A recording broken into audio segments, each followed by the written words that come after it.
Welcome to the Gravel Lot, the place where bikes are for everyone. The Gravel Lot podcast is presented by Be Free Ride Bikes Apparel, providing a fully customized cycling apparel experience to provide you and your team the attention to detail and personal touch that you deserve. And also brought to you by Grimpour Brothers Coffee, offering handmade coffee roasted weekly in small batches to give you the finest quality coffee to start your day. Choose their subscription service and earn your free bag of coffee today. Also by BioWheels Fit Studio and Workshop in Cincinnati, Ohio, offering you a full host of bike fitting services intended to provide the cycling enthusiast with the most efficient, comfortable, and sustainable bike fit they have ever had. And by the Ritual All Natural Skincare, providing small batch, handmade chamois cream, custom blended for your team or shop right here in Cincinnati, Ohio. Contact us today to learn more. And by Hand Up Gloves, great gear, better times. Providing a wide range of apparel for bikes, snow sports, and golf in multiple designs and fits to let your personality shine. Our goal with the Gravel Lot is to inspire cyclists of all stripes to ride bikes, share their story, and have fun. We love all bikes and anyone who wants to ride them. So no matter where you sit on the spectrum of bikes, we'll always have a place for you in the Gravel Lot. And now, the hosts of TGL, John Woolry and Doug McClintock. No one's going to give us a studio. And that's how we're starting the show today. So hello and welcome back to the Gravel Lot, the official podcast for all things cycling. I'm John. Doug is interrupting today, and we are so glad that you guys found us. Whether you guys are a new Pebble or an existing Pebble, and maybe if you're entirely new to the show, welcome to the Gravel Lot. So for those new folks, let's talk about what is TGL. Long story short, Doug and I love bikes. We love everybody who loves bikes. And I think more importantly than that, we love telling stories. We fully believe that the only thing better than a bike ride is sharing ones with your friends. So no matter what ride that you guys are on, you will always have a home here in the Gravel Lot and a place to tell your story as well. So if you like what you hear today and believe in what you're doing, hopefully you believe in what you're doing. That would be very poor for you if you did not. Yeah, I guess this is part of the problem with taking time off is like I don't feel like I'm as sharp when I come into these intros, but whatever. It feels more natural, though. It is. It's part of the je ne sais quoi of the Gravel Lot. If you believe in what we are doing here at the Gravel Lot, hit the like button, hit the subscribe button, and share the show with your bike friends because I think that's the most important thing. Absolutely. If you're with us live today, please make sure to leave your comments below. And then even if you're not live with us, go hit up the links in our show notes and share all that stuff. Check out the partners who make all of this possible. You heard about them at the beginning of the show. Check out our Etsy store. Go support us out on Patreon.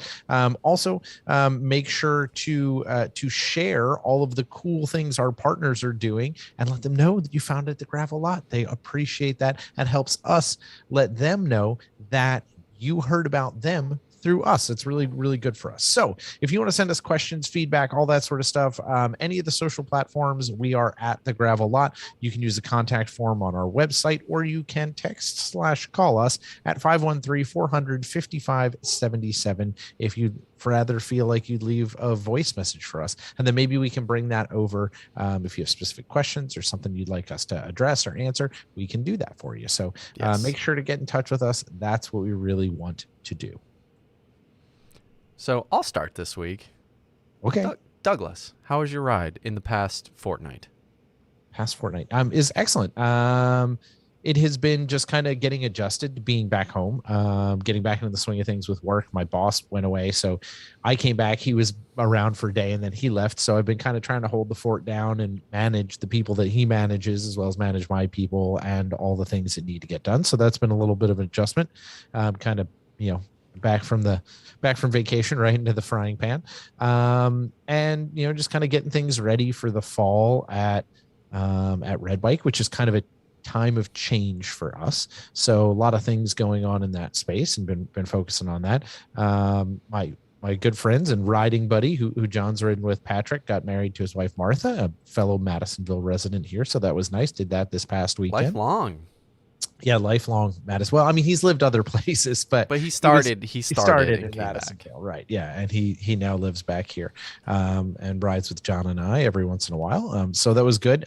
We got to eat his brother's delicious barbecue for the meal, which was pretty excellent, and get some pool party time on Saturday with them, and they're off now enjoying their honeymoon time, which is pretty excellent. So to your point, how is freshly minted married Doug doing? Good. I mean, like, nothing has changed about the living situation or whatnot. But it is nice now. Like, there's just a different tone in certain aspects. And I don't want to say I didn't expect that, but I don't want to say I did expect that, because sometimes things sneak up on you a little unawares in that way. And it's just interesting how it's just kind of changed the tenor of certain things. And that's excellent. That's a happy accident, right? No, and it totally is. And it's not like it changed it in a bad way. It just changed it in like a deepening way, I think. And so I think that's been really nice to kind of like settle into that comfortable groove in this space where there isn't that anticipatory, like, edginess of we have this big thing that we got to go out and nail. Just now we're able to be like, all right, this is now the married groove. What does this look like? What is this like? Waking up next to you is rad. Like, this is cool. It has been, right? And it's been excellent. But like, okay, now we've put another like kind of layer of icing on here. And we're like, all right, now the cake looks a little different. And so I think that's been kind of fun for us to start finding our groove. But Ellie's been super busy. She spent the past weekend figuring out how to shove needles into people. And I say that in the nicest way. By their choice. Their choice. Ellie was getting certified for dry needling for PT stuff. So that was a big course she did this week. And one of her best friends from high school is taking the course too, which is cool. So they got to hang out and poke needles in each other. So I got to learn all sorts of things peripherally that mean absolutely nothing to me. So like, I'm like the most dangerous person in the world, right? I have a little bit of knowledge. Yeah. I can talk some words. Right. And it's just bad. So. Yeah. Well, I mean, I told you this, but like, dry needling was a huge part of Amanda's recovery from her tib fib break. So it was later in the process, but it was super helpful for her in the late rehab process. But I think she wants to come over. She can lay in the front yard and Ellen can throw jarts at her and see if she gets it right. I will pass. I think we're busy that day.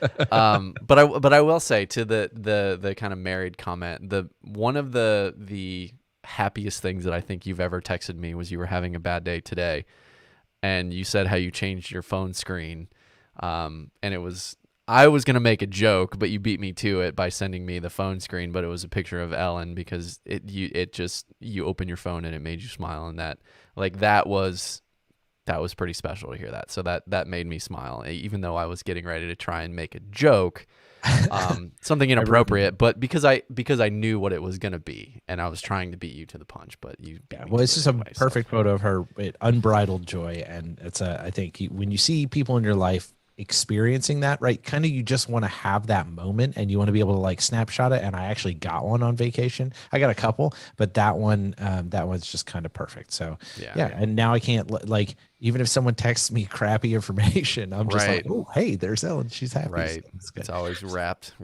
in joy. Right, exactly. Got to try to do that with your life, I think.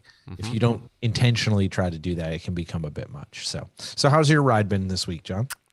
It's good. I mean, it's kind of more of the same of living in that compression of getting grips to the new job and just getting comfortable with that and getting my feet truly under me, and feeling like I not only know where the bathrooms are, but know actually what we're trying to accomplish. That's like day one. That's like day one shit. Yeah. I mean that literally. Right. Figure that out day one. Right. And I mean, I say that in jest, but I feel like I'm getting to the point where I'm making progress, and I'm finding things where I can make big impact and be a part of it, which is good because it gives me, I feel like it makes me feel more purposeful. And then outside of work, Amanda and I have been going on some bike rides. We, rode the trail and have been riding around the neighborhood and went to get coffee and stuff like that. So just kind of like we talked about it last week. And for anyone who hasn't listened to last week's episode, when we're done here, go back, listen to last week's episode. It's just Doug and I talking about where TGL has taken us and kind of the future of it and how things have altered for us over these 4 years. But I think it's been really good to help me reestablish kind of a new relationship with the bike and have it be more based out of fun, and not always about like, oh man, I gotta get some rest because I got the 9 a.m. group ride in the morning and I gotta be ready because I don't want to get dropped, and just that anxiety that comes with all of that. Like, I'm trying to just reestablish my relationship with all of it, and it's been good from that perspective. So it's good that you're doing that. You're putting like a stake in the ground and saying, okay, I'm going to actively engage in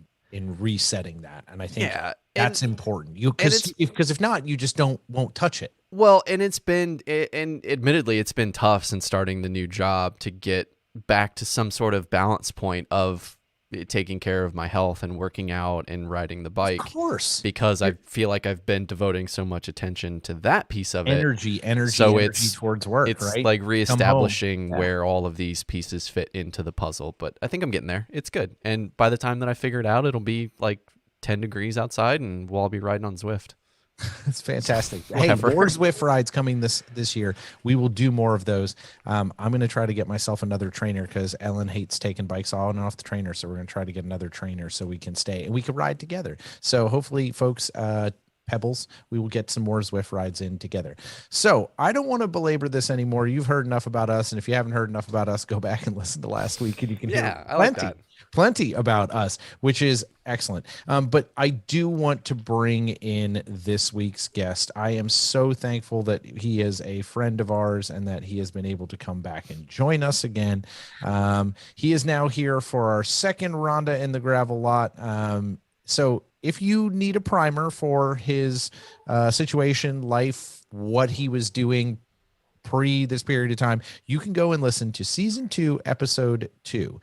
So what do you say, December, John, of 2018? Yeah. December, like right before Christmas of 2018. And yeah, just thinking back on that, like how different everyone's life is since December of 2018. Well, yeah, everyone's life is completely different for many different reasons, right? But we will get into some of those for sure. But we want to kind of know about what he's been up to because we know it's been eventful. And just like all of us, everyone's on a journey, as is our friend Ryan. So Ryan, welcome back to the Gravel Lot. Thank you so much for having me.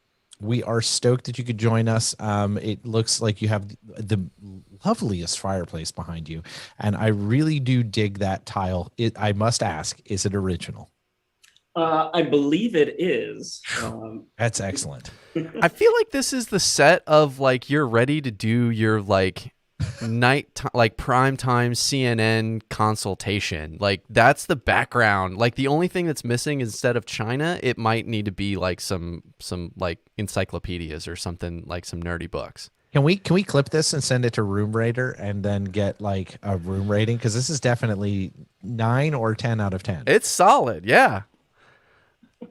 Love it. We moved to Pittsburgh a couple of years ago, and we were very fortunate that we moved into a 130-year-old Victorian house, and it has 7 fireplaces, most of which are all decorated like this, and there's even a room next to this that's got a nice fireplace, and it's a library. There are bookshelves everywhere, and Whoa.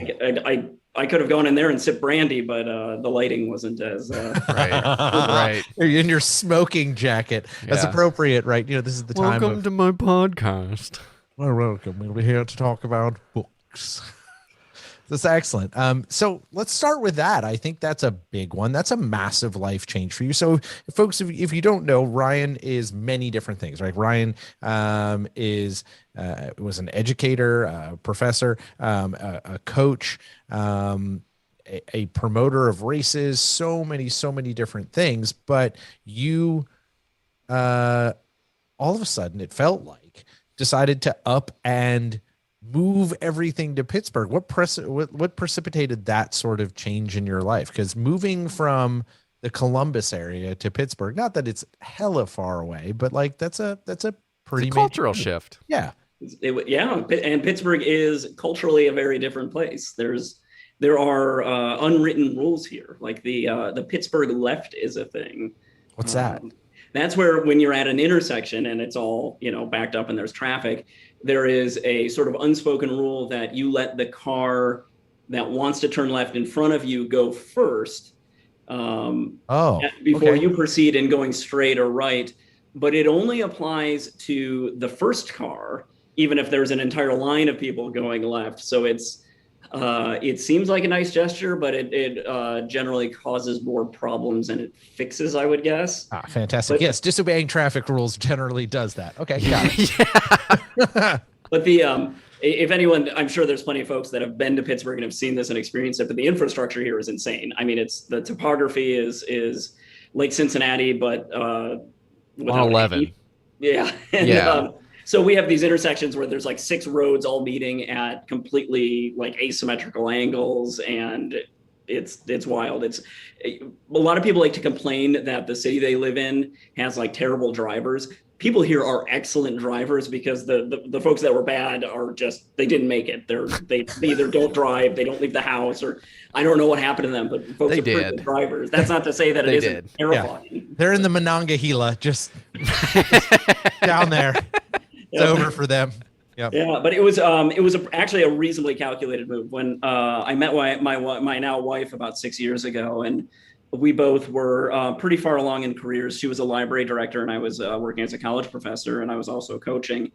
And we sort of started, after we got married, we sort of started getting the sense that she might be making a job change at some point to pursue her professional interests. And I was at a place where I was comfortable leaving my job as a faculty member for a whole lot of reasons. And I also was quite busy with coaching. That had turned into almost like a second-time full-time gig. So we also were thinking about having a kid. So we thought like, okay, we're going to try and just keep all the balls in the air for a little bit. And then if we're in a good position to pivot if something happens. And so she had this wonderful opportunity at University of Pittsburgh. And I was like, sweet, resigned from my job, just slid straight into coaching full-time. And we moved here and had a kid, and then we had a pandemic. No big deal. I like how you just gloss over so many different life changes in doing that. And to be clear, the pandemic's not your fault, Ryan. I know you've been beating yourself up for this a lot, but it was not your fault. You did not have the pandemic. I was using hand sanitizer. I tried. Yeah. Went to a lab in Wuhan, everyone. You heard it here first. And So okay, so we already kind of mentioned it a little bit, but let's talk about the kind of cultural differences that you've experienced, because there's a lot of folks from Pittsburgh that kind of refer to the Ohio Valley as kind of their territory as well. So it feels like it's part of the extended family, but having visited there and experienced it, it is very different in terms of, comparing Cincinnati, Columbus, Louisville, Lexington, Indianapolis to Pittsburgh. So from being there for a couple years now, like, what's your take on kind of going from the center of Ohio into Pennsylvania? I would say that friend of the show, Chris Mayhew, it would probably be much better qualified to articulate the cultural differences, but I'm going to do my best here. He just end up talking about bourbon, and we'd get off topic, and it wouldn't be constructive. But Pittsburgh's interesting. I mean, it's if anyone's ever come in here, and if you come in from the south, you get this incredible grand entrance. You go through the Fort Pitt Tunnel, and it feels like you're in the middle of nowhere, and then all of a sudden it's major metropolitan area that just emerges as you come out of this tunnel. And it's neat. It's got its own history. It has its own language. There is yins is a word. I'm not really sure how to use it correctly, but when we moved here, multiple people got us the Yinzer Bible, which has some, code in it. There are a number of restaurants and local stores that are still cash only. Driving here is a sport that the rules have yet to be clarified and stated.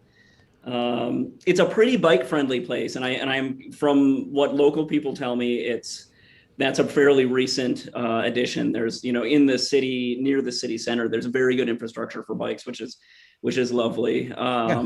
There is very good mountain biking in Western PA, and there's very good mountain biking like in the city. We live 4 blocks away from Frick Park, which is just killer mountain bike trails, and has a bunch of owls that just sort of hang out in trees during the day. So if you got a sharp eye, you can just see an owl hanging out. I think that's kind of what I wanted to ask about. Like, you came from a place that you knew intimately all the riding spots, right? You had all of that, and you're now coaching full time, right? And you've switched everything up. When you moved to a new city, how did you approach figuring out where is Ryan Gamm going to ride, right? Like, how did you approach that? Because I think anybody who moves to a new place has to approach trying to become part of the cycling world if they're into bikes. Like, how did you approach that? Yeah. So I mean, first, you want to just go find places to ride. So I did what I could on, just asking around in general, interneting, and the Strava heat maps can be extremely helpful for that too, because you can at least see where people are going and get a sense of like what sort of, safe or good places to ride. And I very quickly established that riding on the open roads anywhere near the city was probably not my jam.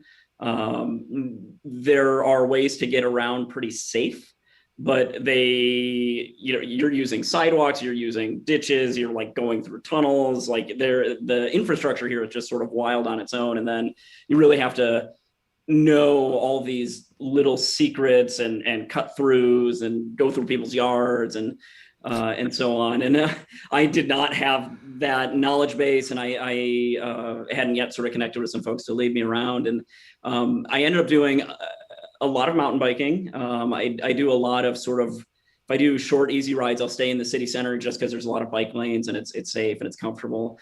I connected with some folks. We have a track here called the Oval, and it is not a velodrome, but it's almost a velodrome. Like, it's got bank turns on either end. It's much bigger than a regular velodrome. I couldn't give you it's probably a quarter mile. But it's also on a slight incline, like it's about a 2% grade one way and 2% grade down the other way. Infrastructure, messed up infrastructure in Pittsburgh. Even their velodromes are skewed. Yeah. Exactly. But it's an awesome resource. Like, you can just ride over there, and like people will just go there and ride around. Their kids will go to learn to ride bikes there. People will go do intervals. There's a lady that's an incredibly talented roller skater that I see there on a semi-regular basis.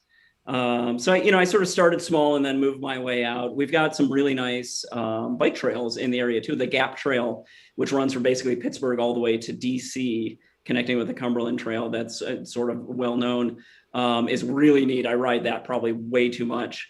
So I started there and just sort of went from it.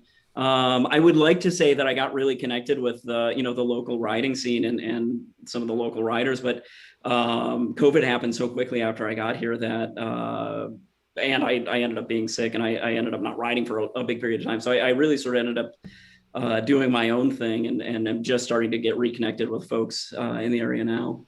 Yeah, I think because Amanda wants to go back and do a little vacation in Pittsburgh, but I feel like now that you mentioned this, I want to call it like a super speedway because it's not a velodrome. Like quarter mile, that's pretty big. Like you're getting that's pretty decent size.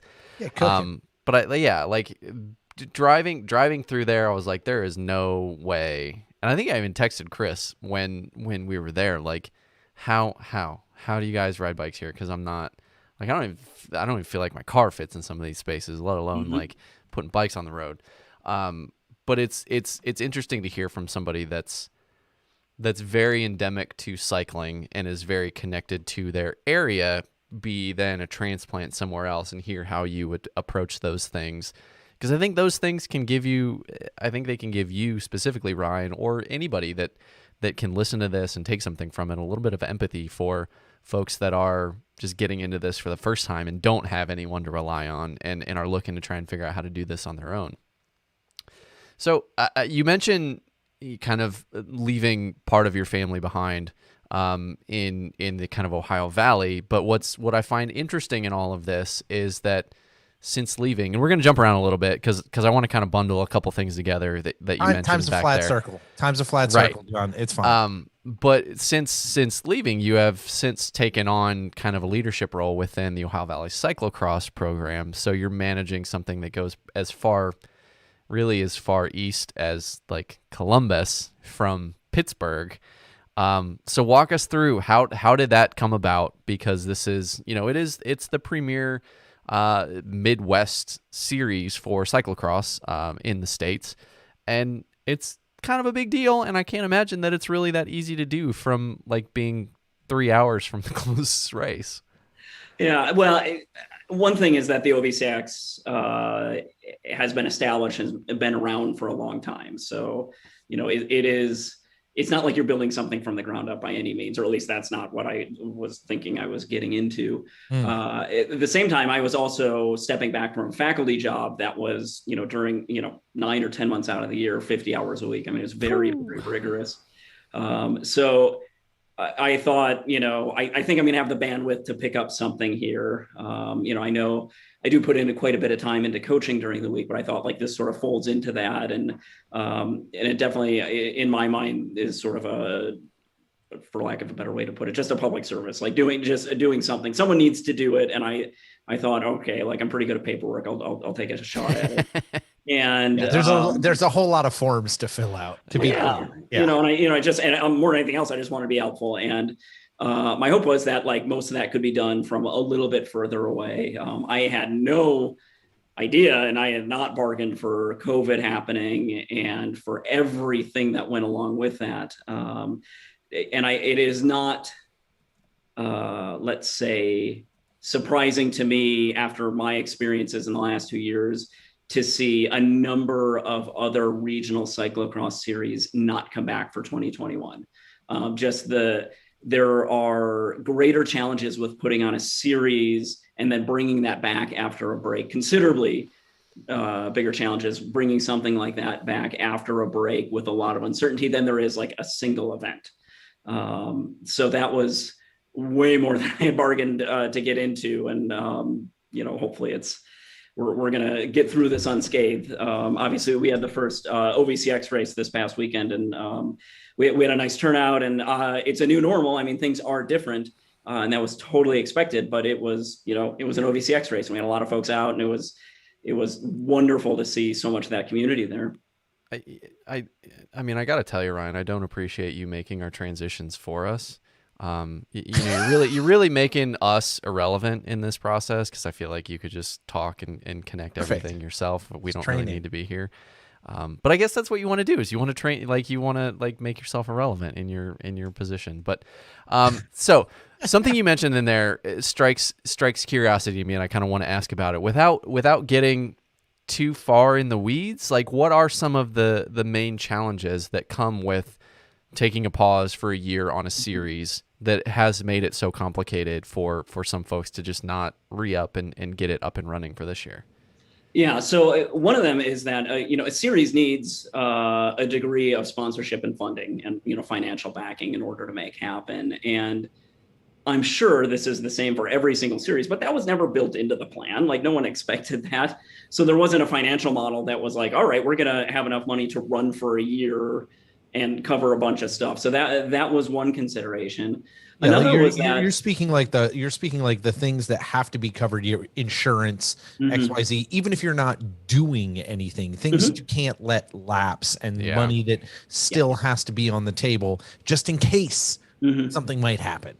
Well, exactly. And I would say for probably, and this is probably true for most larger regional series, is the series itself ends up supplementing some of the costs for promoters, or covering some things or providing some things. And then that takes money. So, the series then has sponsors or a financial model that helps support that. And the wheels just came off of that. The financial sort of model just was not functional in COVID because the world is different. Yeah, people don't have money to spend on things when they're trying to just make sure their doors stay open, and that's part of the challenge. Yeah, and I almost hesitate to say anything because you could go and look back and see what the series sponsors were in the past, and I would never want to frame it in a negative light or be critical of anyone that sponsored the series and then was not in a position to do so moving forward, because just because you did something doesn't mean you have to keep doing it. So, but that was a challenge. I think maybe the bigger challenge was that promoters were very, very uneasy about what is this going to look like? What is a financial risk?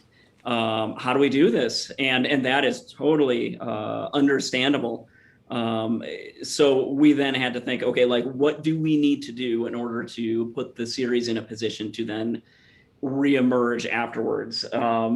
So that meant finding people that were willing to put on races, finding a way to make it financially viable so that there wasn't financial risk. And I think one of the things that needs to be said, and please take this very generally, is I've talked to enough people that put on cross races in other areas that I think it's a reasonably accurate blanket statement to say that on the whole, cross races were working on very, very, very tight margins in the years leading to COVID. I mean, obviously the high watermark for that discipline was 2012, 2013, and even up to like 4 or 5 years ago, things were pretty strong, but just gradual declining of numbers. And it's not that people weren't showing up to races. It's just when you've been here and then things sort of scale back a little, well, then your profit margin, which was non-existent to begin with, is even tighter.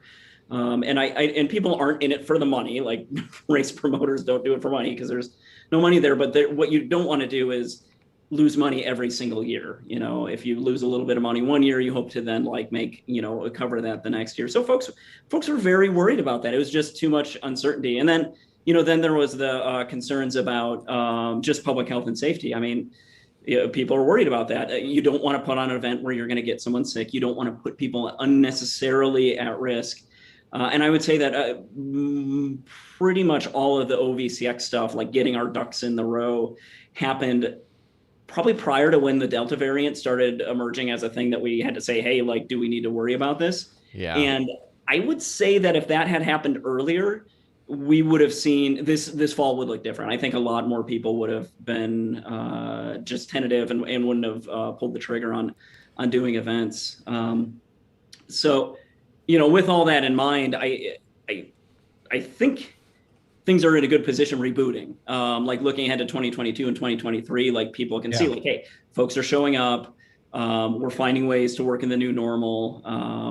Things are sort of primed for growth, but it was tough to sort of get our ducks in a row here. So in that situation where someone, a promoter or a team or somebody like that's responsible for the bulk of putting on an event, when they come to you with that complaint, you're pretty good on your feet, and you coached me, and I think this is why you and I got along so well, is you were able to walk through the process and kind of talk through. So when somebody would come to you with those concerns, how do you walk them through this is what we're thinking. This is how we're going to do it. Like, how did you approach that? Because I mean, I watch this on a daily basis with my office and being part of our task force. My wife does it with hers. Mm-hmm. We're making decisions based on like hypothetical scenarios essentially, and trying to put things in place that are based on kind of like vague science that's in process. So how did you approach those things in talking through with people, talking about financial stability and health and safety and making them feel okay with moving forward? Well, with a lot of help, but I think the first thing that we did, and it's not just me, like Carrie Hudson helps out tremendously with all the stuff for the OVCX board. A lot of it was just listening to people, like, what are your concerns? What do we think we need to do in order to, get you to host a race this year? And then sort of taking all that, compiling it, and then figuring out how to fit that into a series structure that's going to function. And then going back to everyone and saying, hey, here's what we're thinking. We're going to try X, Y, and Z. This is going to help ensure that things are reasonably safe, or we have control over safety. This is how we're going to hopefully ensure that this is a situation where if there are financial problems, that they're minor, not major, and that you're going to have what you need as an event promoter. And obviously it was very clunky, and it was a lot of back and forth, and it was a lot of just trying to get folks on board. And also just bringing in other people that know more than me about other stuff. Sarah Larson, who is a racer in the OVCX and is well known in the area for cross, is just finishing up a master's in public health, I believe, and is very knowledgeable about. Seems relevant. Yeah, expert knowledge in public health and safety, expert knowledge about cyclocross races. What do you think we should do? So like she was extremely helpful with helping us make sure that like our thoughts about like what can and should we do, what do we need to do to make sure all that was aligned, but also reasonable. Like one of the things that we think about is like, what do you do with a start grid? Like, do you space it out? Do you spread it out? Do you have it be this massive Le Mans style start? Do you put people 100 yards down a row? And finding a good balance between keeping everyone safe and healthy, and then also like sporting fairness. So, one of the things we encourage, promoters to do is just have a large grid area, and perhaps more importantly, if you're going to space people out on the start grid, make sure that the first quarter of the course is wide open. So you're not going into a bottleneck 20 seconds later, because, folks want to come out and they want to race, and that's fair and that's reasonable. But at the same time, we also want to, get you guys just a little further apart before we start, because no one needs COVID. And frankly, none of us need a cold right now. We've mostly been healthy for the last year. Yeah, that's true. So you guys knocked off the first event out at the Red Kite Beach Party, co-hosted by the Lady Nar Shredders out of Buck Creek State Park. How'd it go? I mean, like, this is dipping your toes back in the water to do this thing again. And it's a double win for you. It's not only kind of you leading the series, but it's all this, like, the Red Kite Beach Party's your baby. Yeah. Well, and we never intended to be the series opener about, maybe 5 weeks ago, maybe 6 weeks ago. We had the permits and everything done for middle of October, and the park was like, will you move the event up a month so we don't have to cancel it? And the park has been extremely supportive of us, like through and through, but they wanted to winterize their beach area earlier this year because I think they were short staffed and they had some other things going on. And they were willing to let us host the event later, but it was like all this stuff that we need in order to do it wasn't going to be accessible to us. So it got bumped up, and it was very short notice on that. But it was hot like a beach. It was, and there were a lot of folks that had a really positive attitude about an 88-degree day from cyclocross that said, hey, we're at the beach. But yeah, so it got moved up really early, but otherwise, like, there were no major issues. So that in itself is a success. We would, you'd say probably participation's down a little bit, but it's not, it doesn't feel different. It doesn't feel like it's not an OVCX event. And I think that's important. And otherwise, I think it was really good. Like, I think there's a very difficult balance of wanting to like just hug everyone while at the same time also wanting to be mindful that other people have situations where they may be more concerned about COVID, or they may need to be masked here, or they may need to take extra cautions here. And you could see it in everyone that was around there that, even if they were out to party and didn't have any concerns, they were very good about, leaving space where space needed to be needed, or wearing a mask at reg and that sort of stuff. So it was, it functioned, and it was super fun. We'll say that. That's awesome. Well, and I think that there's a positive of, and I don't know what the social cross section demographics would be, but I feel like it's an easier sell. I think Scott Herman's Facebook page might argue this, what I'm about to say, but I think it's an easier sell to get cyclists to pay attention to the public health pieces and wearing masks and following kind of those guidelines to try and keep everybody safe. I feel like it's a little bit easier to do that. But I think to put a period on the event, I think we need to talk about the hero of the day, friend of the show, Mr. David Palin. Talk to us about why he is the why he's the hero of the day for the Red Kite Beach Party.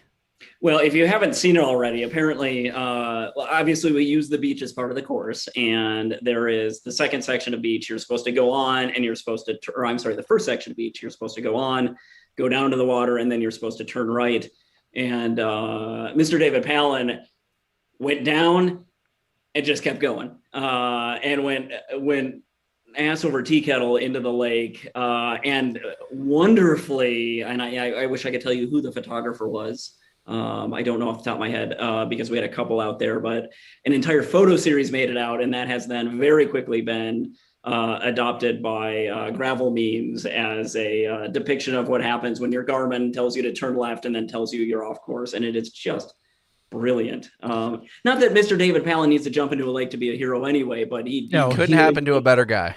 No, couldn't for sure. I mean, hey, if you're gonna be a meme, I fully appreciate doing it that way. But and to be fair, he wants to be famous. So, I mean, check the box. Like, yeah, I'd argue that he is famous, and now he's just more famous. Right. Yeah, it's like if Kim Kardashian does something, everyone's like, oh, it's Kim Kardashian, she's famous, but now we're going to talk about her a whole bunch, and she's trending on Twitter. So everyone, Pebbles, you need to get Mr. David Palin trending on Twitter. That's the plan. Blow his Did you Twitter just compare out. Mr. David Palin to Kim Kardashian? Same booty. I think that might be a global first. Never. Breaking news here on the Gravel Lot. Things being compared that have never been done before. If he's listening right now, he is currently cursing me. So I think what's interesting about this has been a saga, right? Of a thing you planned to take over at a time that was different, and everything changed. And I've seen this through a lot of folks that we know that throw races. Our friend Gordon, Amanda Nauman, and D Chic, like. So many people we know who throw events and make things. JB, you, all these people who do events. From your perspective now, having gotten one out the gate, right? Like gotten it done. As we continue to move forward, what do you think the biggest opportunity for the cycling community is during this kind of reboot where everything is new and different? And things have changed, and the normal is now different. What do you think the biggest opportunity is for the community at large to think about? Oh, this is easy. This is a softball. So, I didn't intend that, but I'm curious to hear how easy you park this. No, I appreciate it. I mean, you took the big ball and you put it on the thing, and you gave me the big red bat. As both an event promoter as well as someone that helps with the OVCX, I have gotten more emails than I can count from people that are utterly brand new to the sport, that are just emailing me about like, hey, this is my first time ever doing something like this. What do I do? Or how do I do this? Or how do I get into the Cat 5s? Or what do I need to do with this? And that's apparent. There are a lot of folks that got into bikes over the last 18 months or whatever it was, and see cyclocross as an opening and are going into it. I'm not saying that cyclocross is the only division of the sport that this is happening, but I'm certainly seeing it here now. And man, to embrace that and to welcome those people, and maybe more importantly, to find ways to invite more of those people in, I think is going to be really is a great opportunity, and I really hope we don't squander it.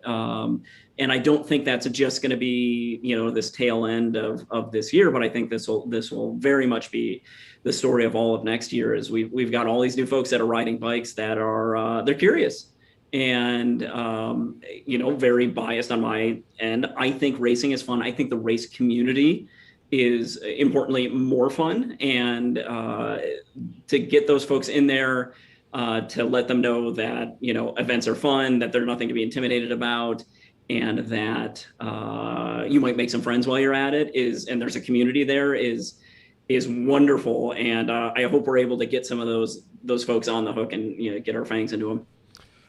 So what about outside of cross? Do you race? Hold on. Do you race for Cofidis if you're trying to put fangs in people? I'm just checking. Mm-hmm. Okay. Yeah. Okay. That's in their contracts. they get bonuses based on how many fangs they put in people. I like how many fangs they fang. Hashtag Cofidis is vampires. Yeah. So that's cyclocross, and I think, for the record, I'll go on the record and say that cyclocross is the easiest way to get into bike racing, and the most digestible. Does that make sense? Is that a word? I think that makes sense. Yeah, whatever. Yeah. It's my show. What about so last year the Ronda was not really, and it fell the same fate of almost every bike race that would have been June, July of 2020.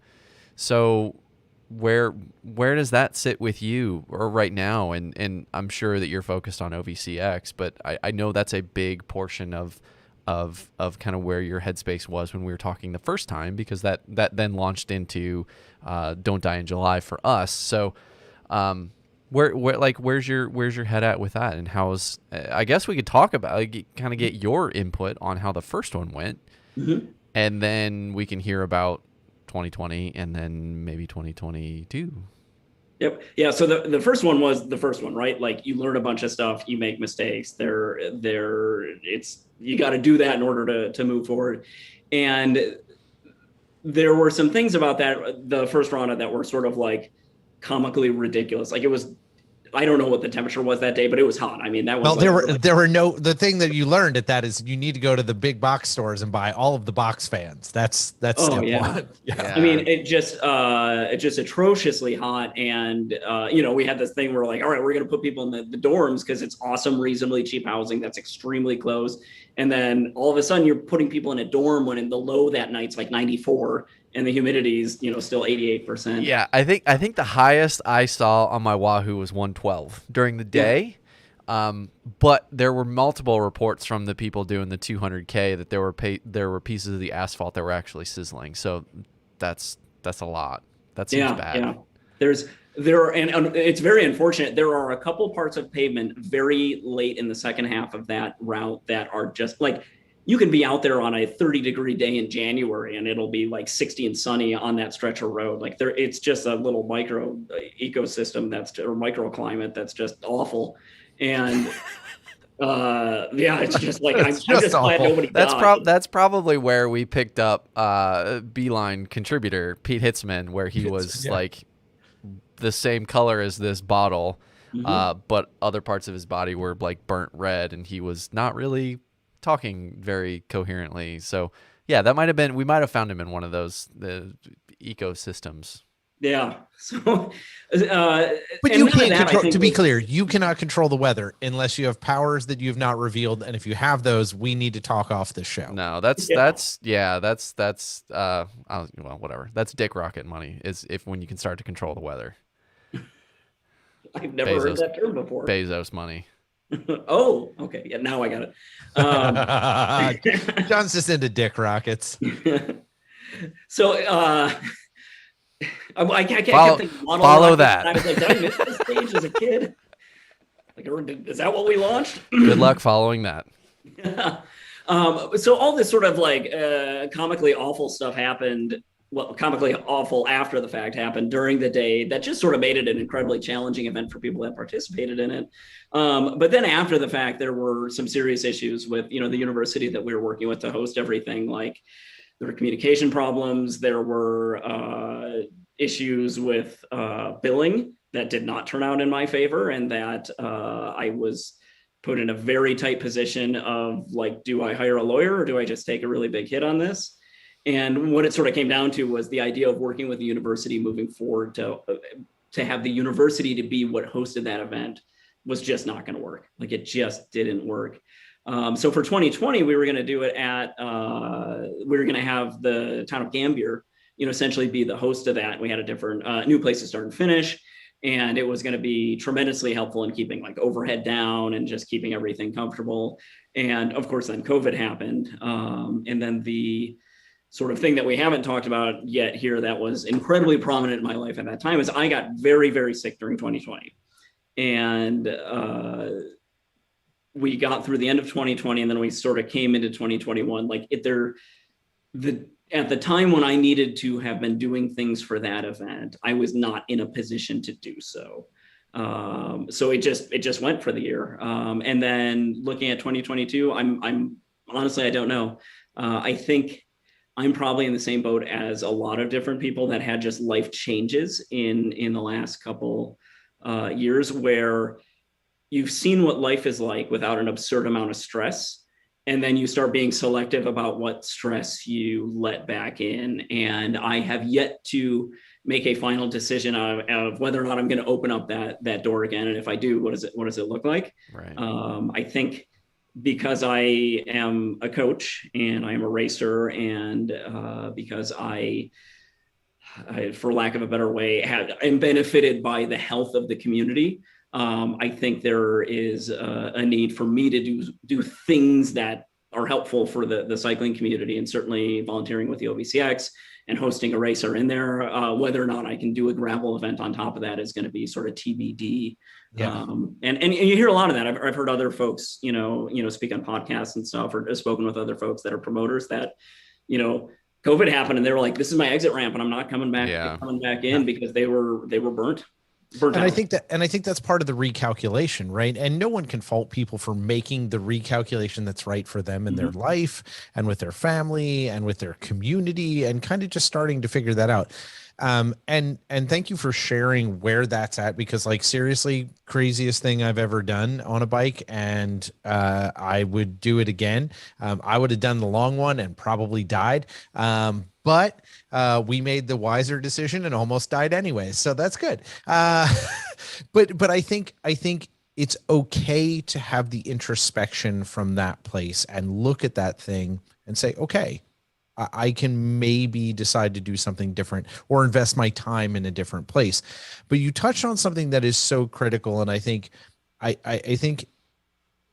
we as a community, kind of as the bike, quote unquote, community, I'm giving rabbit ears for everyone's perspective, as John always likes to say. We hear people say, hey, I got sick. I have this problem. I had this situation. It allowed me to not race. We see people like Ellen Noble, who are, very highly prominent people dealing with this stuff. And that's kind of what happened to you in 2020. You were diagnosed with a very chronic, thing that is a bunch of words, and I'm going to read them, and John typed them on here. So let's see if I can do it. Postural orthostatic tachycardia syndrome. What the hell is that? All right. So background on that. So I will say that I had known all my life that I was an odd duck. Like you just sort of know sometimes like things are a little different. And I always knew that physiologically I was a little, like my body just responded to things differently. And that is one of the things that got me into coaching to begin with. Yeah, I think you talked about that in our episode. Like, hey, I react weird to training and do this stuff. Yeah. So I knew that things were off, and I'd like to think that helped me be a pretty effective coach, or has helped me become an effective coach, because there are things for me that to figure out how to be successful on a bike or to accomplish my goals or do my best. probably took more work than for other people. And it wasn't that it wasn't possible. It was just that I had to think differently, and I had to be creative with what I worked on and how I accounted for things. And so that had always been sort of in the back of my mind, but I could never pin it down. I had insomnia since childhood. And then about 9 years ago, I had some sort of odd things happen in a small period of time. And I had a conversation with a friend, and just the long and the short of it was, at the height of the should I be gluten-free craze, which I sort of rolled my eyes at. I thought I really need to actually see if I'm doing things with my diet that are problematic. And I cut out gluten, and it was life-changing. I mean, I cannot emphasize that enough. I mean, it was incredible how big the difference was to my health. But then after a period of time, I started reverting, and I started to continue to have other problems. And for years, I had problems where I like to just pass out for no reason. There was no trigger to it. And unfortunately, as an athlete, doctors look at you and they're like, "Oh, you're dehydrated. You don't have enough electrolytes. You didn't eat enough. That's why this is happening." And that's how a bunch of people ended up in the Monongahela, like that. Like, you do not want that. That is not a thing. Accidents just happen. But so I had this ongoing issue where I just dropped blood pressure for no reason. It would happen while driving. It happened while riding. And it would sort of come in spurts. And it got to a point in early 2020 where that started getting unmanageable, where I would just pass out in a chair for no reason, without warning, with no triggers, at a greater frequency. And then I started getting, I got a headache, and it just didn't go away for 9 months. I had a headache 9 months. That's miserable. Yeah. And I started getting the passing out thing where you just sort of stand up and get dizzy. I think anyone that's ever, been an athlete or been under stress understands what that is. And I got to a point where my blood pressure was really problematic. And I took a real long, hard, deep look at myself, and had to, and I can't tell you how many primary care physicians and doctors that I went to and I talked to, and I said, "Here's what's going on. What's wrong? And please help me."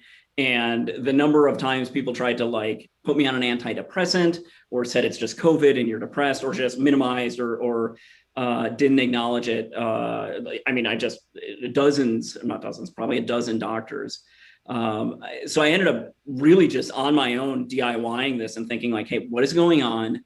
What do I know? What do I have control over? How can I manage this? And I've got to find a way to at least get this to a point where I can function. Because I was at a place where I couldn't ride. I was just dead. I was barely able to stand up or sit up for periods of time. And I did a lot of doctor Googling and self-assessed. And I had to have a real hard, long reflection at myself as an athlete and as a coach, and really talk to myself about, do I have overtraining syndrome? Did I overtrain myself? Because this is pivotal, because if that's the case, I need to do one thing. If that's not the case, then I need to do a very different thing. For example, if it is overtraining, the only way you're going to get there is cutting back or cutting out physical activity for an extended period of time, and letting your body rest and recover, and doing everything you can to foster that environment. Versus if it's this other thing, I actually need to push through and keep exercising, even though I can barely stand up. And those are, there's no in between. That's a fork in the road. That's not I can kind of put one foot in this space and maybe I can have gluten or whatever. No, that's a fork. So I gave it a period of time, and I made a sort of not a timeline, but I sort of had a rough sort of game plan of all right, I'm going to try the rest and recovery thing, and we're going to see how that goes and see how things respond. And if things don't go a certain way in a certain period of time, then I'm going to try the other path. And that's what ended up happening, is I ended up taking a couple months where I was just dead, realized that wasn't working and things weren't improving. And I essentially just went to a cardiologist here at UPMC, because I couldn't find anyone else that had any idea what was going on. And I had self-assessed that it was likely that I had a condition called Ehlers-Danlos. And Ehlers-Danlos is it is a series of syndromes that affect, and I'm not going to say this medically correct, but I'll do my best. It is a series of syndromes that are all affected by changes in collagen production or collagen stability in the body. And there's about 13 different types, and they affect people differently. All of them have genetic markers tied to them, except for this one sort of just generalized hypermobility. That's sort of like a bucket. And they're not sure. From what I know, they don't know if it's there's a genetic marker and they just haven't found it, or if it's something where, you just have some sort of other genetic pattern, and maybe either it's a productive variant, like maybe you're supposed to have this and it's an evolutionary advantage in some ways, like if you're supposed to be the person that draws the short straw and has to crawl into a cave, or it helps with preventing injuries, or if it's actually, something that's problematic and not actually supposed to be there. But so I went to a cardiologist and just said, I know you know things about this. Here's what I have. I need to know what you think. And I did my best not to self-diagnose, but also to be an informed patient and frankly advocate for myself. And yes. Thankfully he was a very good doc and was very, very much comfortable with working with me on this rather than, being annoyed that I came to him with everything that I came to him with. But yeah, he did a full assessment, and I was diagnosed with Ehlers, just hypermobile Ehlers-Danlos. And they put me subsequently on a cocktail of drugs that essentially increase your blood pressure, for lack of a better way to put it. And by artificially increasing my blood pressure for several months, I mean, it was probably 6 months I was on the meds, I was very quickly able to start regaining normal activity.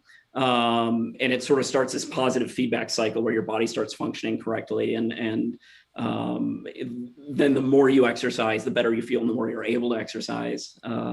And then we had talked about this before we started recording. So then by about April of this year, I started feeling really good. And I was out mountain biking, and I just took quite a header into a rock and just destroyed my collarbone. But I can't, compared to a chronic disease, the collarbone is a relatively simple and easy fix. I didn't relapse during that time, and I've been able to mostly go back to normal since. I'm still working out some things, but what was a very long, challenging, convoluted journey has mostly been under control. And I feel incredibly lucky, because if you look at other athletes that have had similar issues, I think, one of the most notable one is Ellen Noble. I mean, she is very vocal about having an autoimmune condition. She has to fight every single day to figure out how to get things to work. And I've been very fortunate that with my condition, it's been it's not good, but it's more stable. And that's been very helpful. So I would imagine that there's gradations of your answer to this question, but I'm curious to where, when you get medical what's the word I'm looking for? Consultation. Medical, consultation and confirmation of kind of where you thought things were going. I'm sure that's one reaction, but then when you actually start to feel like, hey, there's like the sun's coming up again for my body, and I'm feeling things that I haven't felt in a long time, and it feels positive. Like, was there an immediate sense of relief when you got like an official diagnosis and started on medication, or did it have to wait for you of like, yeah, sure, whatever, are you just telling me that things I want to hear and you want to get me on some medication, or did it actually have to actually wait until you started to see the results to like, because we were talking to you a lot during this time and kind of working through some things that we were trying to do and kind of responding to where you were at on things. So we were getting a little bit of a play-by-play on kind of where you were, and it didn't seem like you were mentally in a really good state, and nobody would be going through what you were going through. So at what point did the emotional recovery kind of align with the physical recovery, or was that just this low slope? Well, yeah, I think you nailed it. I mean, it happens in steps, and it's slow.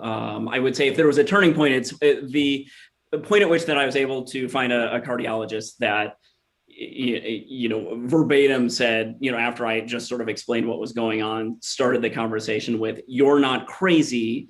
X, Y, and Z are happening, and we have things that we can do to treat them." Yeah, High five, that's always Doc. that's always a good spot. First off, you have not lost the plot. You are on something, and we're gonna get to this together. That's like what I want to hear from my doc, right? That's where I want doctors to approach me.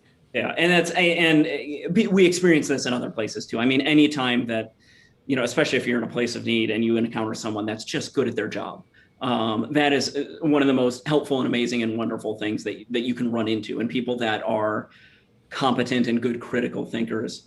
And I had realized that I had found someone like that, and felt like, okay, I was informed enough to know that this was going to be a step and not the finish line. But that was good. That was very, very helpful. And then after I had dusted my collarbone, as my collarbone surgeon said, and not completely relapsed after that, then I started to feel confident that things were better, but I started to feel like I am in control of this more than it is out of control. And I was feeling very confident that there was a good possibility that a full relapse was something that I was going to be able to for sure avoid. I'll say that I am probably not always the best person to talk to about this, because I am remarkably privileged for something like this to happen to me. And what I mean is, I'm the person that this should happen to. I am a middle class, white male, overly educated, cisgendered. I have supportive friends and family. At no point during the entire process did I think, I don't have hope, I don't have options. And not only did I have options, but I always knew that there were options after the options. There were contingency plans after contingency plans. So it is really, really hard to go through life 24/7 when you feel awful. I mean, when everything hurts, and it is very difficult to do basic activities, and especially with the guilt of trying to be a parent and trying to be a partner, and making sure that I am being there for the clients that I coach. But on the whole, I was the entire time, I'm like, all I have to do is get healthy, and this is going to be awesome, because everything else in my life is great. So that never was lost for me. And there are folks that end up in much, much, much harder places and don't have all those insulating factors to sort of, help cushion them through it. And it's tough too, because we see Ellen Noble as an example of this.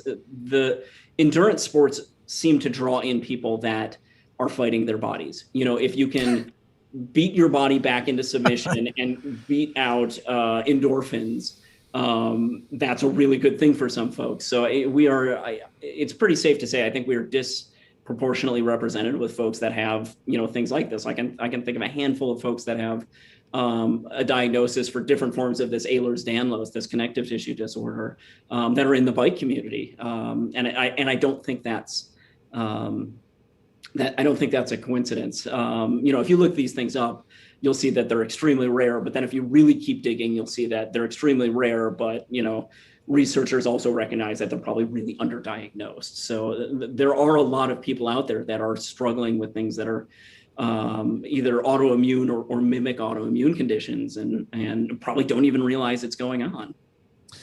I appreciate you recognizing the space. Oh, we have a cat that is visiting us. Yes. This is Scotty.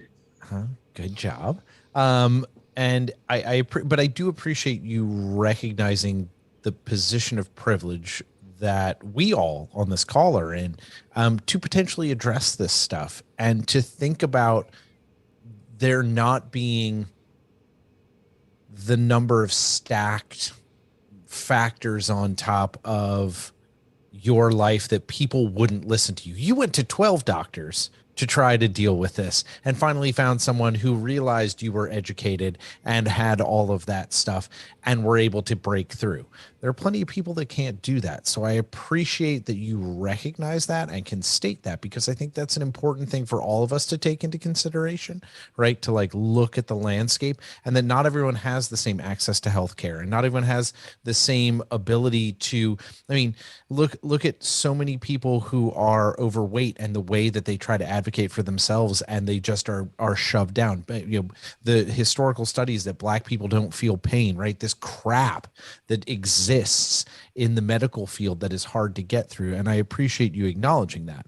But you touched on something in there that I think is something that you've had to be had like kind of back in your corner through this entire time. And that's, you're a dad now, and you have this new like family unit around you. And you have rabbits, which we touched on before, right? You've got this kind of new family unit in a new family space as you're going through these challenges and this time. What did it feel like for you to be able to lean into a different space, even when you're at the bottom of feeling how Ryan feels, from the things that have brought you some measure of worth, your ability to compete, your ability to lean on your body? Like, what was it like to lean into a different space and realize that's all really solid and still there?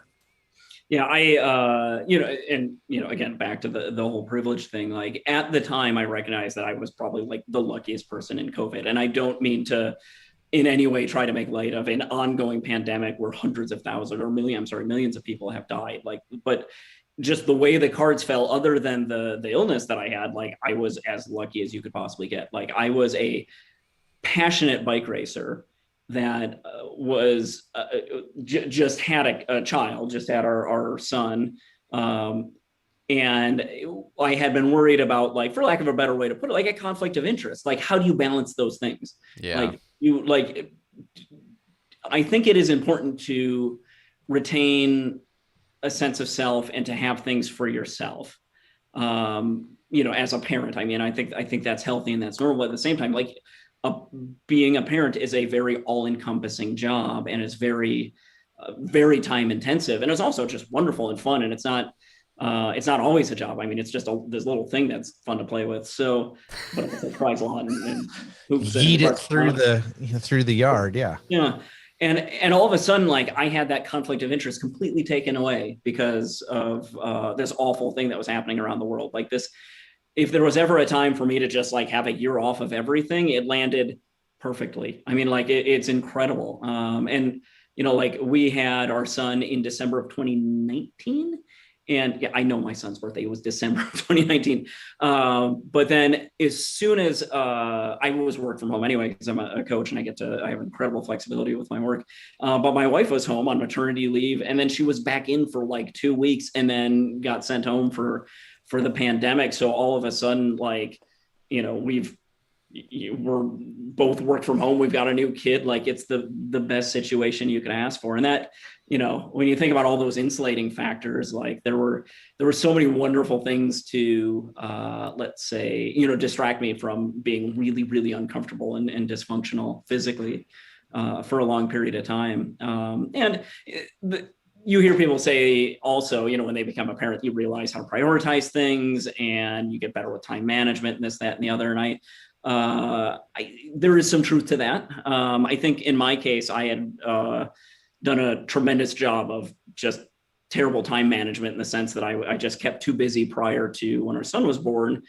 And so the time commitment thing wasn't as much of a learning curve, but just like creativity, like how do I keep everyone happy and do things, like being able to take my son on a jog on a stroller. Like he used to love to do that when he was like 5 months old. So that was like the best thing on earth, because I could go do something that was good for me. He would go do something and he'd be happy. And in finding that balance, and looking at things a little differently. So obviously I'm a good bit healthier now, and I get to race again, which is super duper fun, but that's different. Like we're traveling as a team now. And, so for the beach party, it wasn't just me, it was my wife Rachel, and it was our son Simon. We're all there, and it's trying to wear a bunch of different hats at the same time, and finding a balance with that. And I am in awe of people that have multiple kids and do that. I do not understand, and you are the most impressive people on earth, because that's absurd.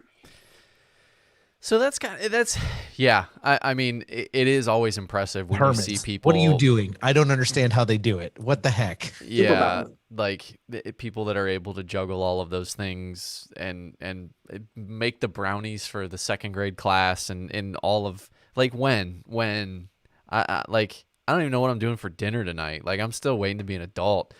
But that you kind of outline the like the applied life, the pragmatic things. And I know that's kind of how your brain works, but I kind of want to poke around like how is having Simon changed you in terms of how you interact with the world and how you see the world, and maybe not just you, but maybe you and Rachel and your relationship. Like how has him coming into your life changed you guys in Yeah. terms of just who you are? Yeah. It's, it's fun. I mean, it was really fun. And it was I would like to think that Rachel and I have like a real good sort of partnership. I mean, we just team up on things. So, anything that I sort of take on as a project, like any events we put on or anything I do, like those are sort of co-adventures. And it's been wonderful to carry that into being parents, because I couldn't imagine the alternative. So, I think we both worked really hard to try and be good parents and good partners at the same time. But it's a team thing. And it's been super fun to do things as such, and think about things not just as a couple, but as a family.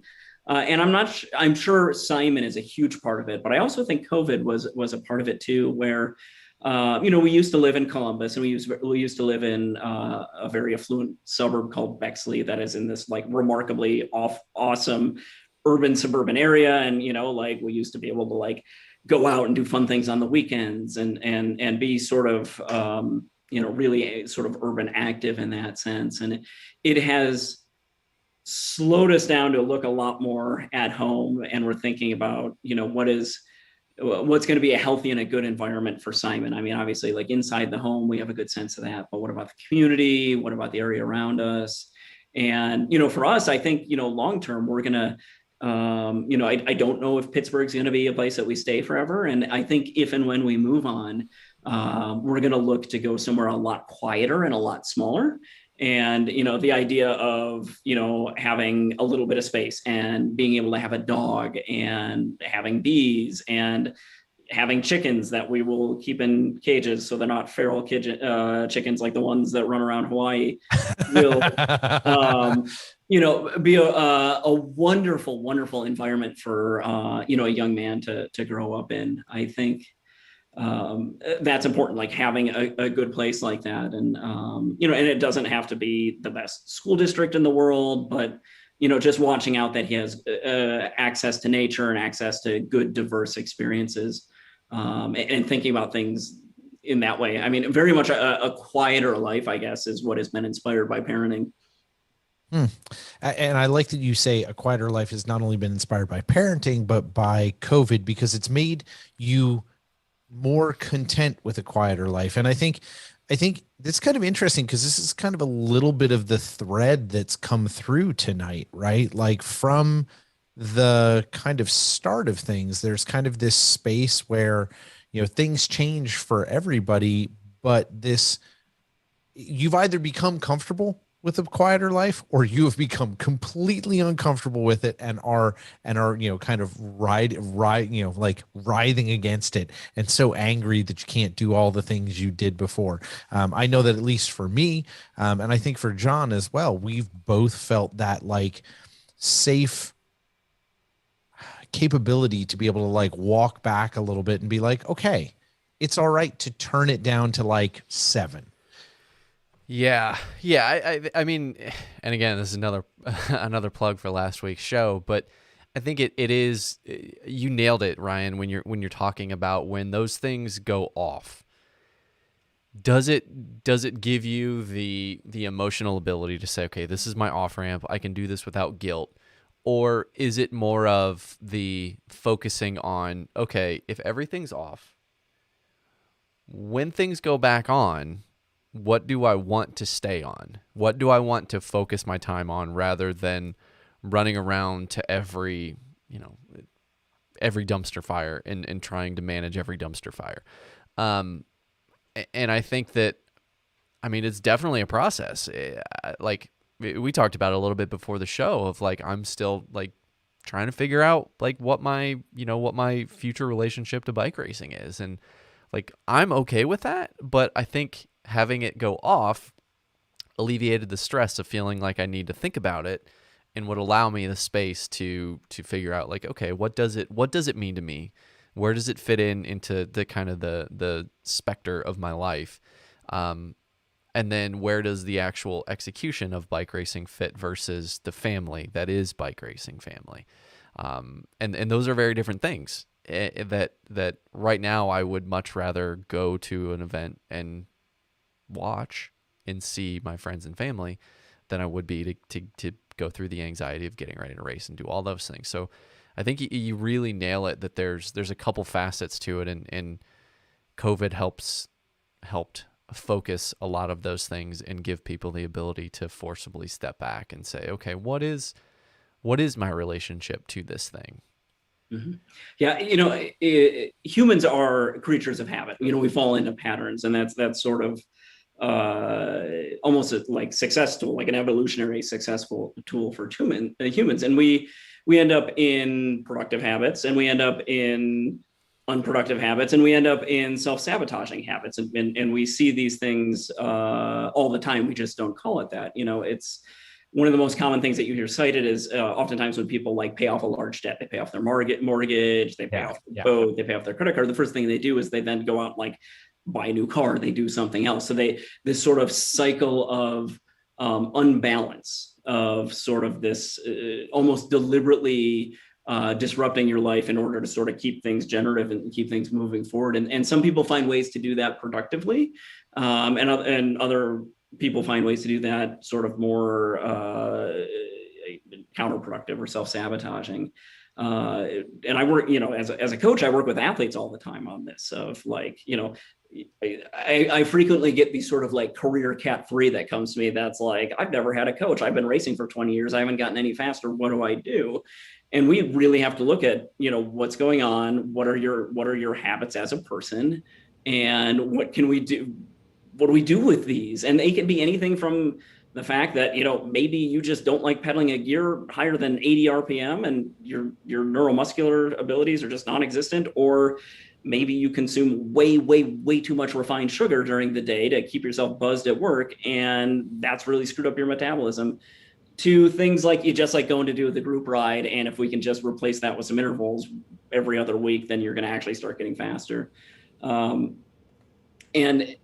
COVID disrupted that. I mean, it really just took it all out, just dumped it on the table for a lot of folks. And they just looked at it and thought, oh my God, I actually like, change is so hard for humans. It is incredibly difficult for humans to change. We like to think that we change and we grow, but the reality is not many people really have the ability to deliberately change themselves, as it either takes a very, very significant life event or a very special motivated person.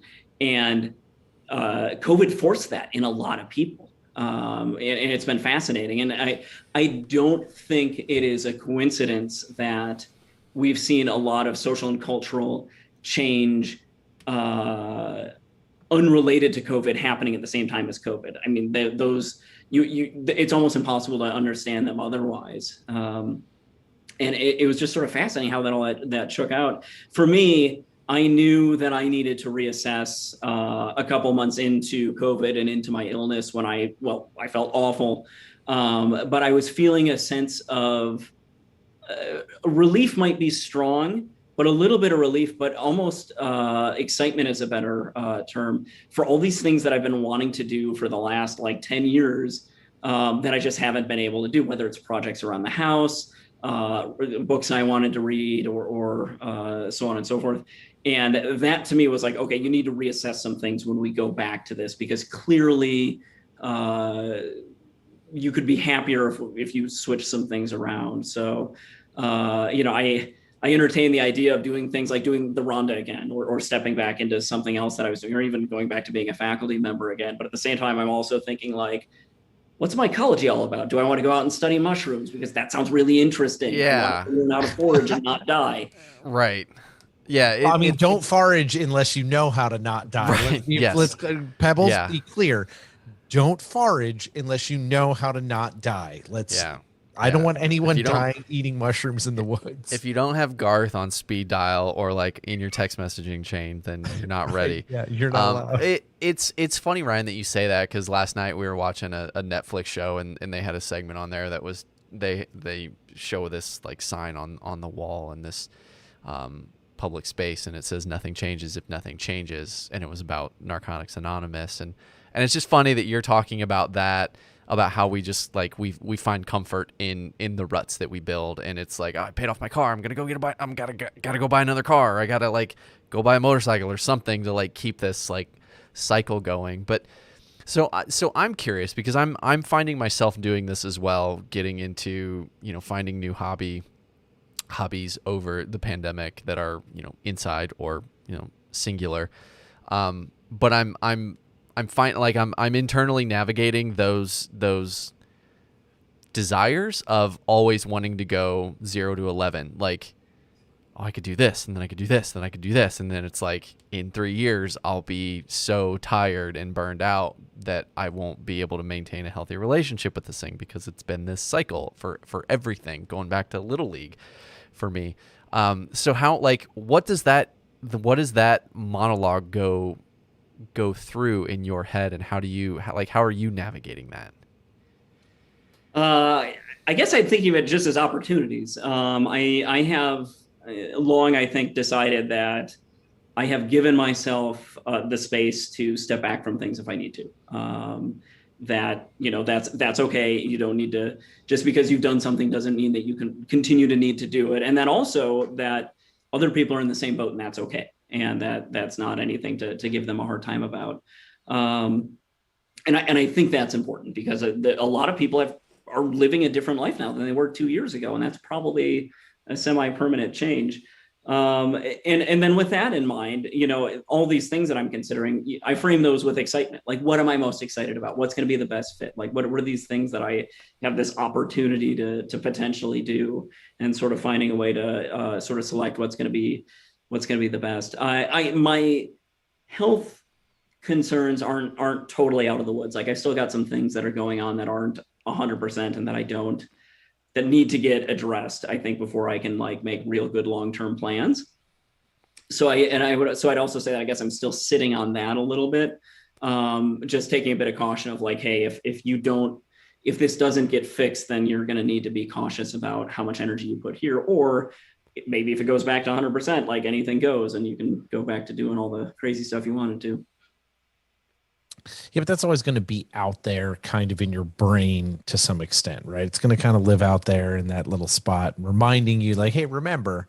But it is this kind of, wild opportunity for reset and change for a lot of us. And like, things have changed dramatically since we last talked to you in so many ways. Like, we've gone through like, and we haven't even scratched like all of the surface of where things were when we talked to you back in December of 2018. All the things we've all been through, you and Rachel, and now Simon, and obviously with your health and all this stuff.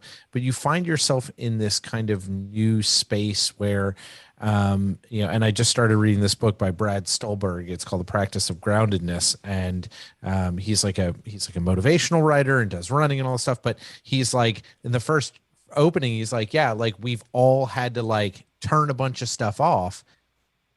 And it's interesting hearing you right now, because I feel like the person you are has always been very grounded, but I hear a very different tone from you, and I just feel a different feeling from you. I feel like you're a lot more centered right now than there isn't this urgency over the top of it all, and it's nice to feel that, and to know that I think we're all kind of getting into that space.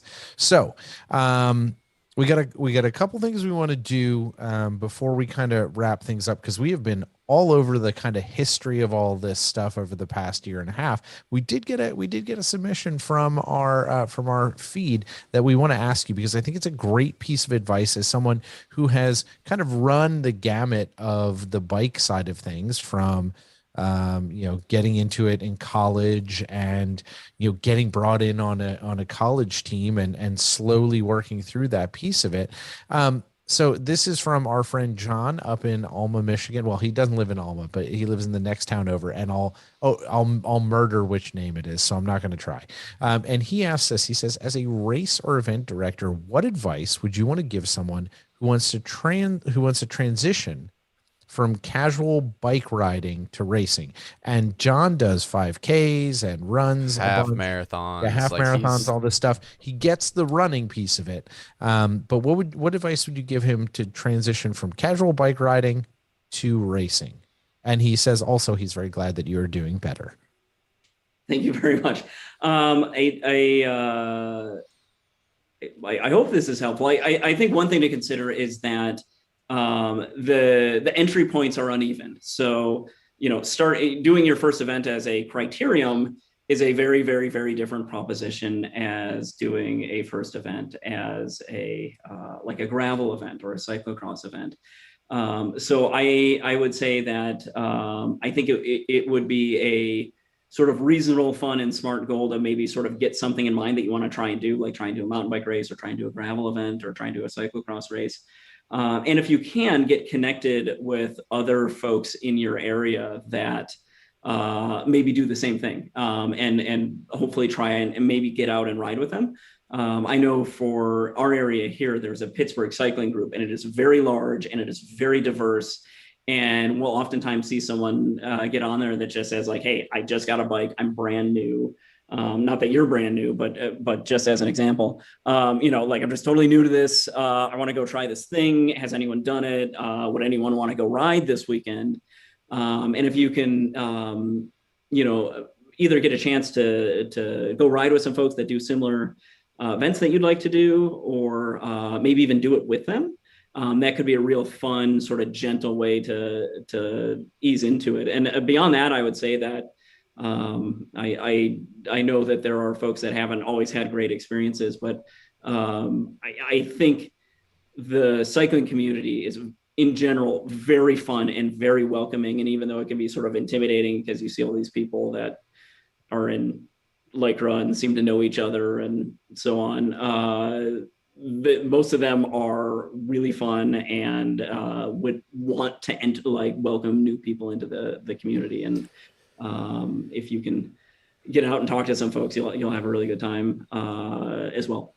Yeah. And John's already taken a lot of boxes. For those of you listening to the podcast, go to our YouTube page. He's got an interview up that we posted right after the recording the live interview post Alma Glen Gravel Ramble, where he rode with us on the TGL ride. And he spent pretty much the entire ride on the front, stealing my role. Taking all the wind, taking pulls, taking pulls after pull after pull. So he's getting there in terms of he's doing bigger events and he's participating in those things. And I think it's like you said, it's when you find, like, I think back to what really got me into cycling and what transitioned me into bike racing was doing the MS 150 and finding a team from my company that I worked with, which then connected me with a whole bunch of people that were already endemic to the area. That, I mean, we're talking like the guys I rode with were the definition of old man power, where they could just 100 miles all day, get up and do it again the next day, drink like 11 beers Saturday night, and then get up and do another 100 miles the next day. And it's just like those guys that that can just crank mile after mile after mile. And being exposed to those guys started to open me up to just some of the new adventures that can come with it. And I think that there's a lot of ways that you can enter that sphere. And I love what you're saying about doing gravel events, whether they're timed or not, Doing bigger charity events can also be a really good way because they help you. They just anything where you can put yourself around other people in the bike world. It doesn't necessarily mean you have to pin a number to really become part of that kind of next evolution of yourself as a cyclist.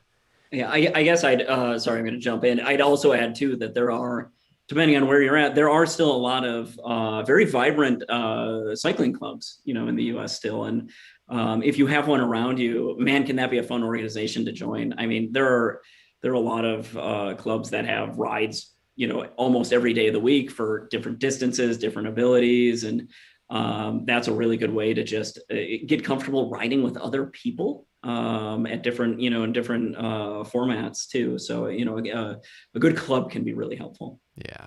I'll say cyclocross. Just do cyclocross, man. Just do cyclocross. Like John, I know the community you're in up there. Go do cyclocross. Yeah. They will be so stoked.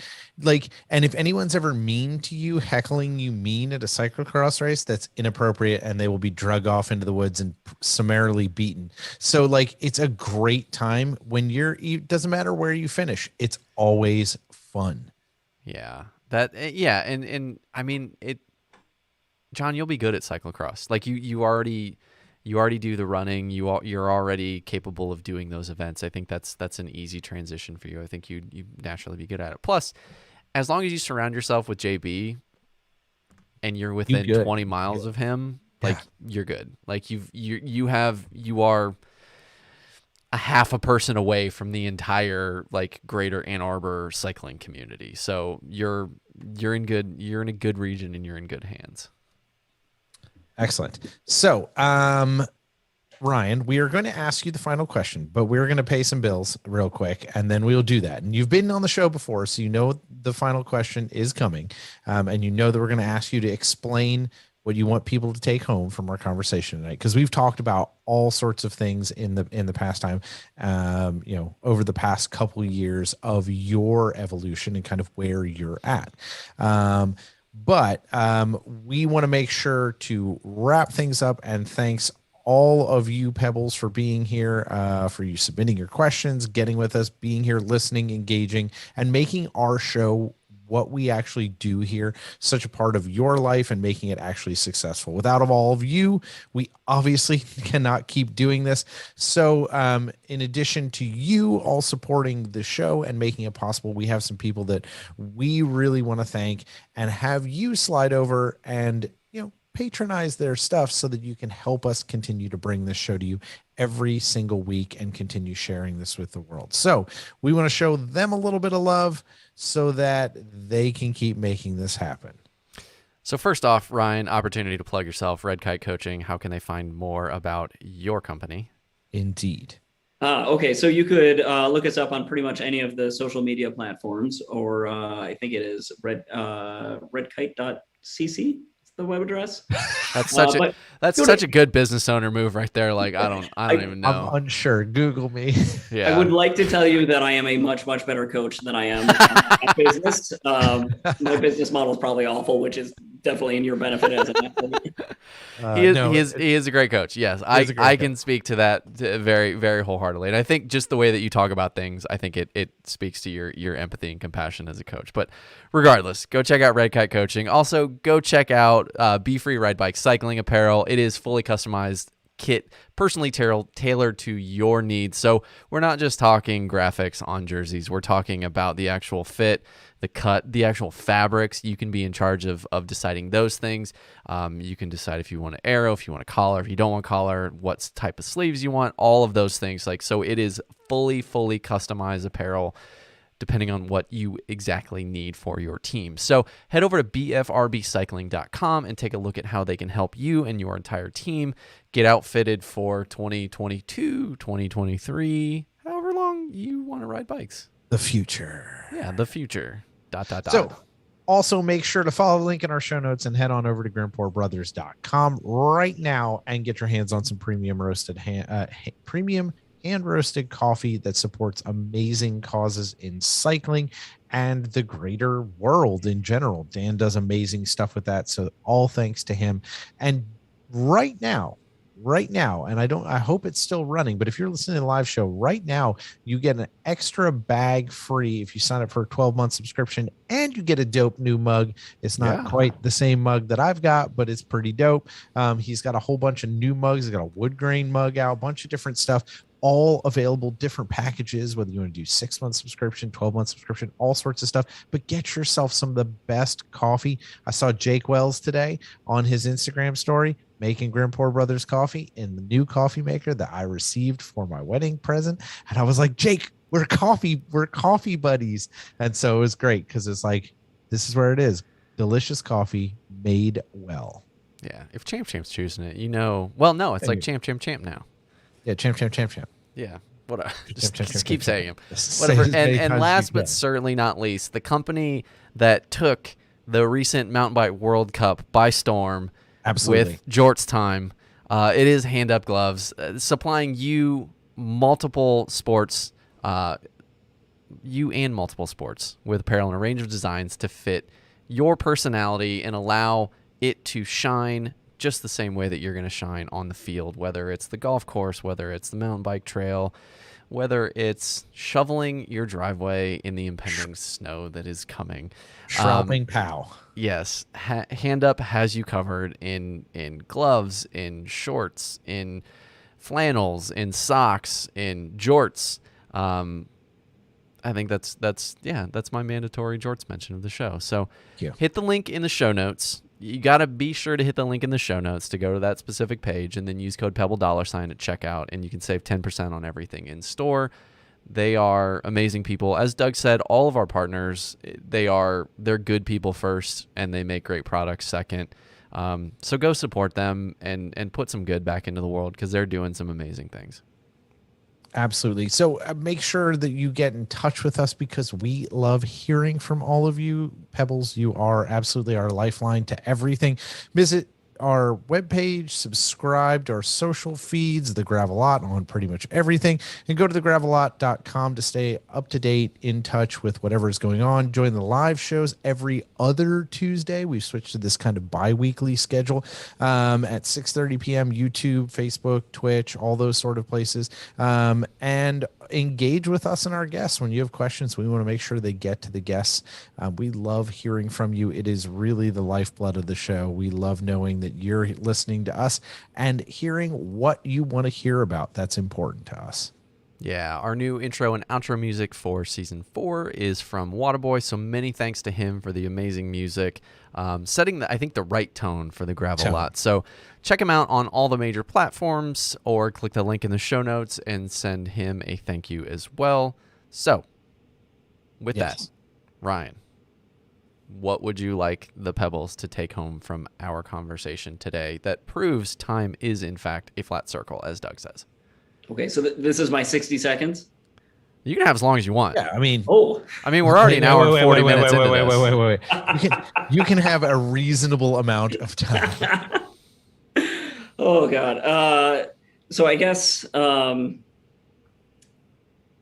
would say that I am very fortunate to have emerged from this last really wacky year and a half in a much better place than I went into it. And, with thanks very much to the support of my incredible wife and with the inspiration of my really awesome little son, I've really been able to prioritize pursuing health and happiness, and that has been really, really wonderful and important, and made the other things in my life, like bikes, just even better and more fun and more meaningful. And that I hope that anyone that's listening to this can take this period of disruption and change and find a way to do something positive for themselves with it and emerge a little healthier and a little happier.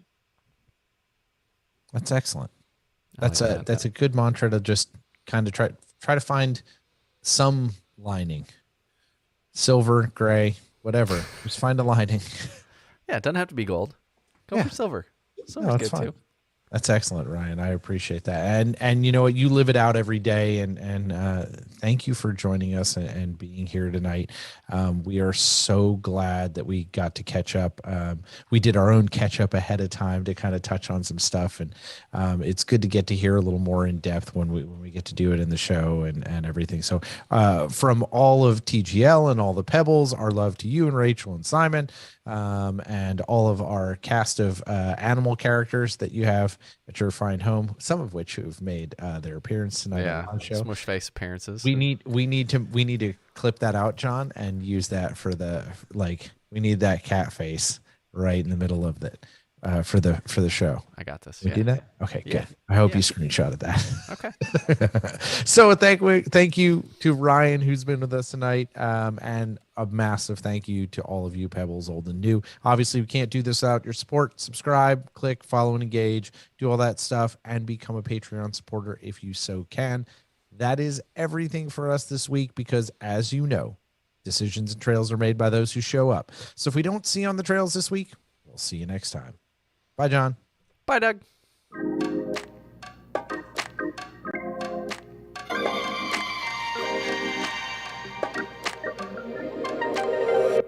Thank you.